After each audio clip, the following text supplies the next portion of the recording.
Yo, what's up mga lods and welcome back to our YouTube channel. Today, this day ay isi-share ko sa inyo ang device list ng Realme na makaka-receive ng Android 13. So sa video na ito mga lods, ang sasabihin ko lang ng mga Realme device ay yung mga Realme number series. For example is Realme 8. Sa susunod kong upload, ang isi-share ko naman ay ang other series. Kaya umpisahan na natin at hindi na natin ito patatagalin.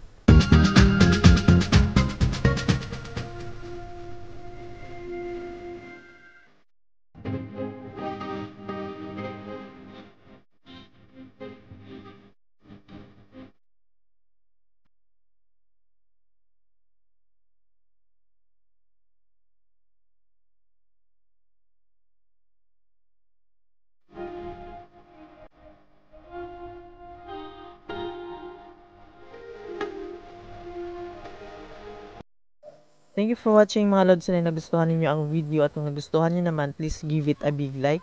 At kung gusto niyo pa makita o makarinig ng ganitong uri ng video, ay click lang ang subscribe button pati na rin yung notification bell para maging updated kayo mga lods sa mga videos na i-upload ko pa sa susunod.